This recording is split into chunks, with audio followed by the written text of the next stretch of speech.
for a pure system. When you say pure, di siya isa.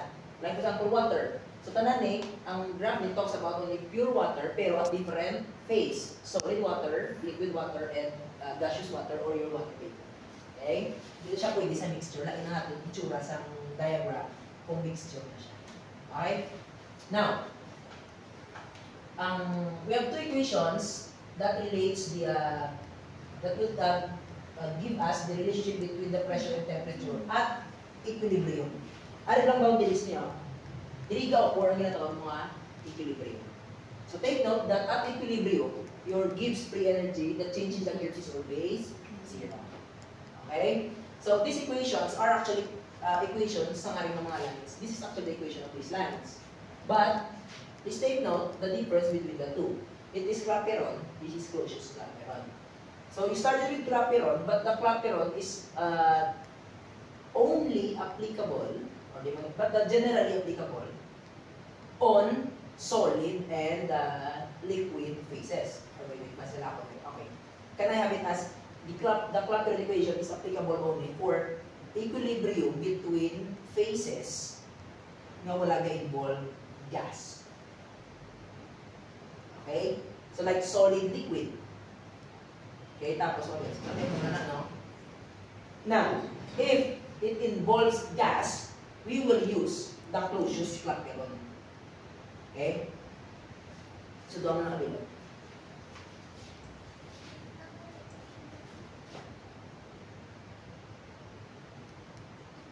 Okay. Next, we have this term Troughton's rule. So, Troughton's rule is used to compute or estimate the, we call it the enthalpy of vaporization. So, meaning it's still the change in enthalpy related to vaporization process. Okay? It's like saying it is the amount of heat needed para ma-vaporize mo ang liquid going to its gaseous form. Okay? So, meaning it involves phase change. Now, kung di given ang enthalpy, pero let's say given ang normal boiling point, you can use the what we call the Troughton's rule.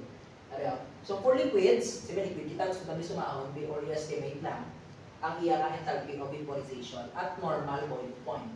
So at normal boiling point, ang formula that the delta H of vaporization divided by the normal boiling point is approximately equal to 10.5 times the universal gas constant at mo 8.314.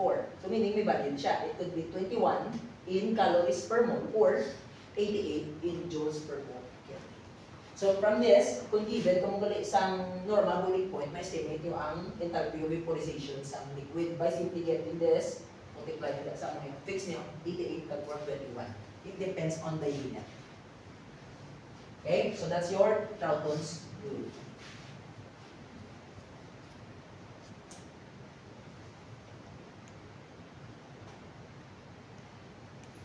Alright, let's have this one.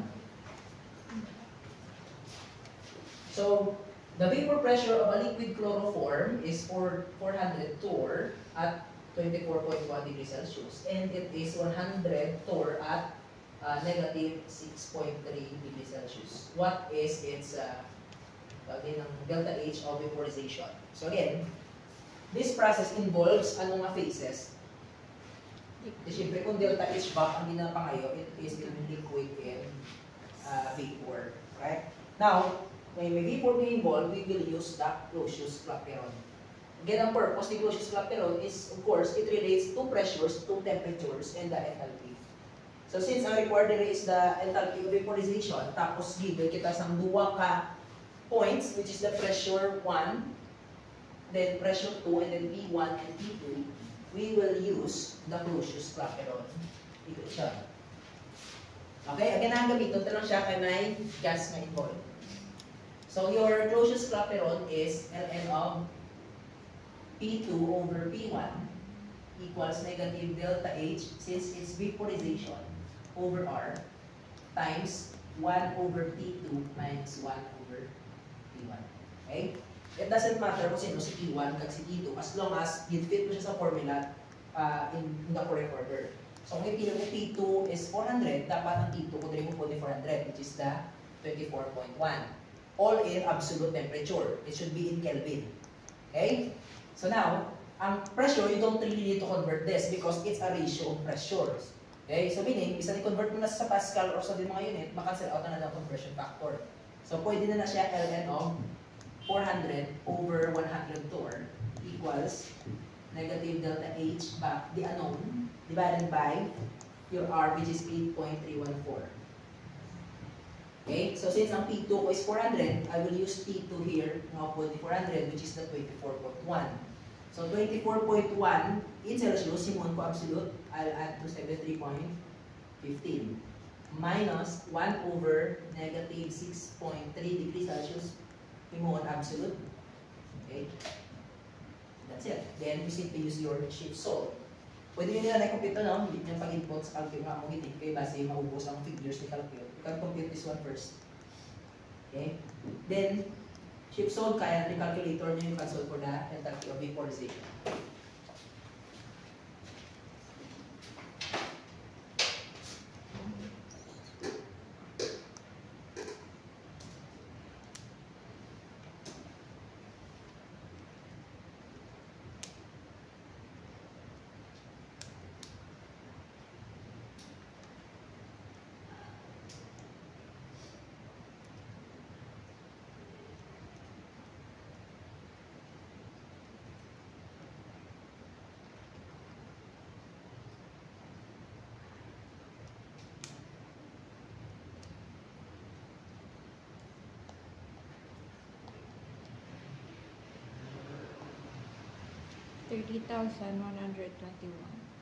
Okay. That is 30,000. So that's about 30 kilojoule. Kaya makuha nyo talaga unit is naka-joule, right? Kaya 8.314 is in joules. So 30,000, you know? 121. 121. Okay, that is in joule per mole actually, correct? So you convert this to kilojoule, that's about 30.1 kilojoule per mole. Okay? So meron na. Yan. Okay.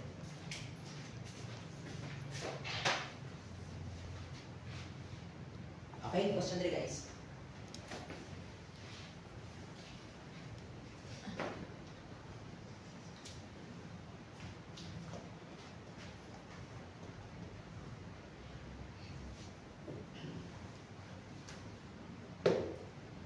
Okay na eh? Yeah, good. Now this one, sa regular class, actually we did not attempt to solve this because we thought na medyo siya, tedious ang approach. Okay? But so happened na may caltex siya like. So I'll share it to you na lang para ano. So there, we're given a carbon tetrachloride. That melts at 250 Kelvin. Now, the vapor pressure of the liquid is given, that's 10,739 Pascal at that temperature, 290. Then, duwa kami daw. Meaning, again ng partner na sila sa phase diagram because your vapor pressure will depend at different temperature. Like sa phase diagram, take note that it is actually pressure versus temperature. So when you say, for example, liquid that melts, no, vapor pressure, so it talks about solid, liquid, and gas. So sa dali na sa nga region. So when you say 10,539 Pascal, bugong na siya, ang pares si 290. Now, kung gusto mo pa ang iyang vapor pressure at 340, so ito si 340, pagbangga mo na siya sa graph, ang mabasa mo na si 7451D. Ginamit niya. So, meaning, ang points niya, taga mo niya. Okay? And this line here, ang equation na sila, ang mga describe ni Clausius-Clapeyron. Okay? Now, ditaga niya pagkikita, vapor pressure naman sang solid. So, again, it's about vapor pressure, but this time sang solid. Correct? So, meaning, dito siya nga line. Area. It is between the solid in the gas phase, correct? So, may dua naman siya ka-point naging hatag. The first one is 270 at 232. So, meaning may 270 at 232. Then, the other one is 1,000. No? So, let's say Draman. So, ang mga nila yung point. Diba? Nagitsakan? Now, ang ginapangaya is, what is now the triple point of the substance. Din ang triple point drop. This one. It's the point where ang tatlo ka phase niya may exist. Okay, so meaning at triple point, there will be a triple point temperature at the same time a triple point pressure. Pero pinapangailangan na triple point temperature lang. Okay? But anong idea sa Sa triple point, ang imo nga pressure sa dire are all the same. Kung dito ma-base nga line, ang point dire sa amo nga line is the same sa pressure sa amo nga line. So amo ning equate karon nato. Okay? Now, I'll give to you the integrated form of the Clapeyron equation. That is this one. Ln of P equals delta H over R times 1 over T plus a certain constant. This is the integrated form. We will use this sa tuwagin ka formula. Okay? We will start with this line. Okay? We will use your calculators. Let's have the liquid gas line. So sa calculator, guys, you use the stat mode. So you press go to mode, tapos ano lang yung stat mode 3. Pag-press mo sa mode, may stat. Ano nga 3, no? Then you use the A plus BI is 4. Tapos it will give you this table, the X, Y, correct? Now, ang mga form tells us that it's a linear form. So ang gina-follow natin ng equation sa line actually is the Y equals A plus BX. A is the intercept, B is the slope. So based on this equation, okay, if I try to rewrite it this way, ln P equals C plus delta H over R. Insulit ko lang yun. Just to show you nga ang belonging ng term here, ln P, represents the Y. Okay? Tapos, ang belonging ng term mo represents the X. Di follow? So now, ang nai-input nyo sa calculator. Since liquid gas nga line, or vapor, liquid vapor na lang, ang imo nga given nga parameter are what? Pressures, right? And what are those pressures? Isa lang din liquid vapor. Ano ang initial ng pressure? P1. Pwede si 105, correct? 10539 Pascal. Then, anong iyang T1? Ang kanyang temperature is 290 Kelvin, correct? Tapos, T2. 745. So, you can have the 745 18. Pascal. Ang kanyang temperature is 340. yan. Muna na kailangan natadwa lang. So, kung i-input mo na siya, since ang equation ni Clausius is ang iya ginagamit ng Y is the ln P. So, gamitin nyo din nga Y, ln sa first P. So, meaning this one becomes ln of P1. Siya na. Ang X na ginagamit dire is the 1 over temperature, correct? Agree? So, meaning ang gamitin nyo dire is 1 over sa corresponding temperature T1. Take note, naka-absolute Fermi, ha? Naka-Kelvin Fermi. So, ang na-encode yun. The next point is ln P2. And of course, ang partner niya, 1 over T2. Oops. Hindi niya cancel.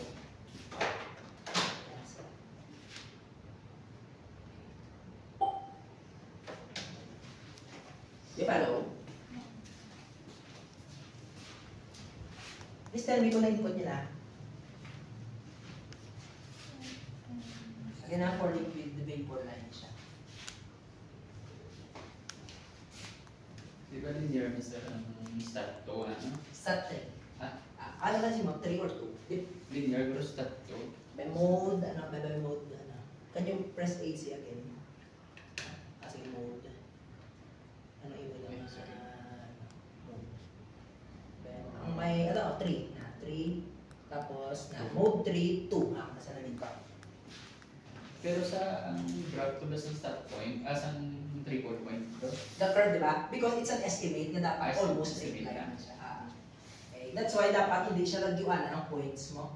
Kaya kung maglagyo sa tiga curve lang siya, pero kung imagine mo, kung naman yung curve, syempre kung mamuling duwa mo ka-point, tayo na mag-straight line. Pero kung narinig sa ka-point, almost straight line niya. Okay. So again, so input niyo yun. Okay na niya, pag input nyo, ang brown nyo is, anong ganyan nyo? Cash yun, no? Ano ba yun? Canon. Okay. Okay, sa Casio yan, if we will solve the A, at ba mo yung formula na ito, no? This one represents this. We need to complete the equation. Ito wala pa tayo.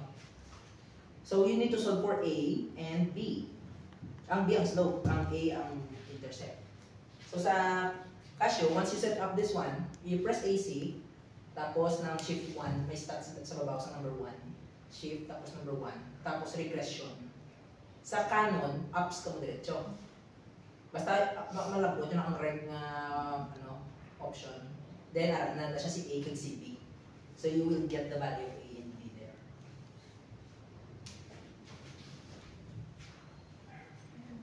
So, pila ang iya mga, let's say, A 34. Negative 4.59. 0. times 10 to the, ano ka 4 point ang yung mga 4.59. times 10 to the 3. Negative 4. Ano ka negative? Sakto na. Over 5. Dapat naka-LNP, di ba? Naka-LN yung pin code. LNP 1 and P2. Let's check. Tapos, are 1 over 1 over. Pila niya yan?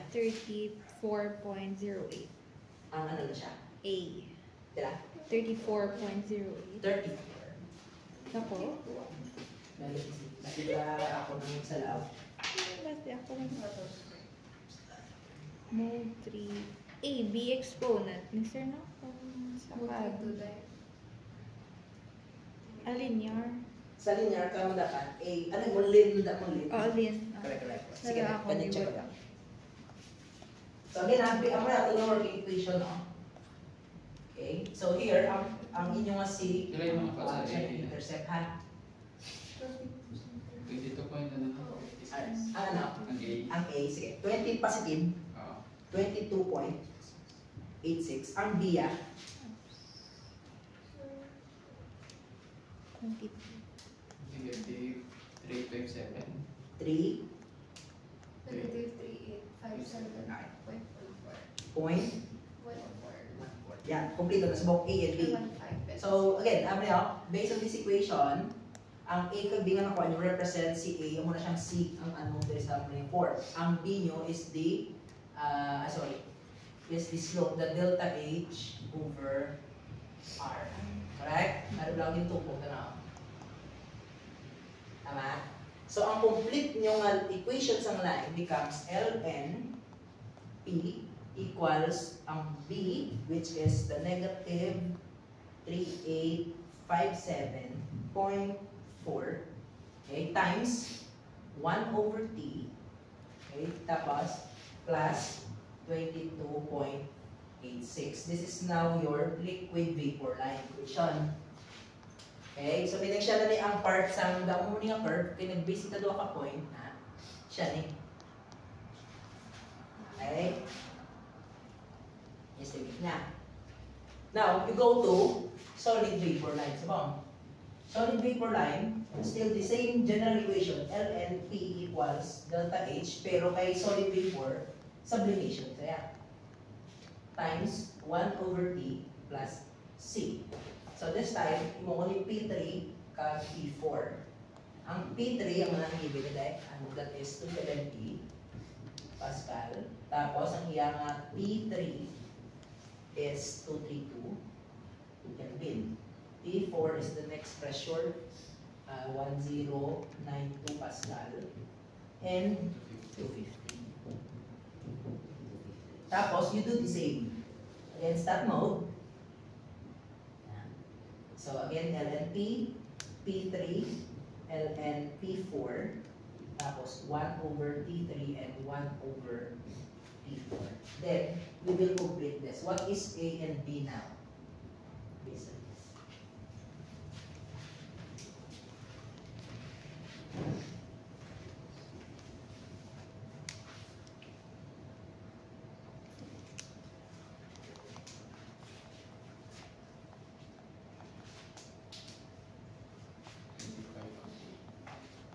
Positive ulit. 25 flat. Okay, sige. Ang B yan. Negative 4502 Negative 4502. plus, ay, ito, 0.55. 0.55. Okay. Then, we can complete the equation. So, the equation now, ln P equals, ang beta is the slope, no? Right. So, that is negative 4502.55 times 1 over T plus A, which is the 25. This is now your solid vapor line. Right? So again, I'll draw the phase diagram. This is the solid, this is the liquid. So I'm yung drawing na natin this line here and this line. Yes, tapos, ang ginapangalan sa problem is this one, the triple point. Tapos, triple point temperature, so meaning, what is this? Temperature here. Correct? Now, how do we get the triple point temperature now? Take note that at this point, gano'n sila na-intersect ang solid vapor line at ang liquid vapor line, correct? So at this triple point, actually, they have the same pressure. Diba? Now, if they have the same pressure, so take note, let's say this is pressure sa liquid vapor line, this is the pressure sa solid liquid line. We say that at this point, ang pressure sa mga liquid vapor line equal sa pressure sa solid vapor line. Agree? Tama? Kasi at that point, isa lang common sila sa pressure mo kaysa lang naka-point, correct? Intersection nila. Now, if I take the ln of this one, the ln of PLV, what happened to the right side? I also get the ln, correct? Parehas ang effect, correct? Tama, parehas. But what is ln PLV? Ito so? Nyo? Tama. Tapos, what is ln PSV? Arin sa... So, meaning, this equation is the same as equating the right side. So, you have negative 3857.14 times 1 over T plus 22.86 is equal to what base value? This one. Negative 4502.55 times 1 over T plus 25. Ano na lang ang missing temperature? Variable na temperature, which is actually the triple point temperature. So, from here, you simply shift solve.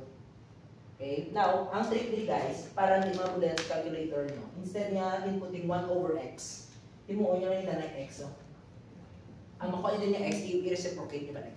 Para post mag-compute si calculator. Okay? So, meaning, ang inyong syntax nila ay negative 3857.14x plus 22.86 equals negative 4502.55x plus 25.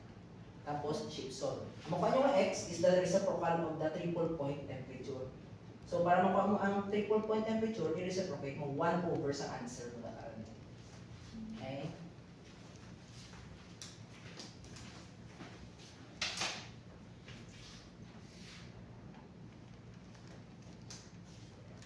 Student cell. 301 na. Kailan? 301. 3 zeros. Sure. Let me see.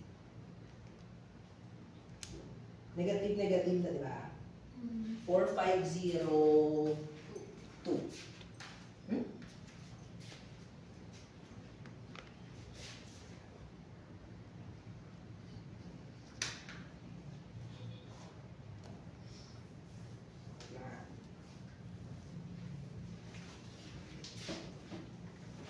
Check ba sa inyo mga syntax ba? Nasuli ko na. Nasa din na. Kaya yung 1 over x niyo, binilit ko sa 1 over x. Okay. 3, 5 plus 20. So meaning, ano siya direct ng answer dapat. 3, 0 lang siya. 3, 8. Nakunikat ang kapwa pero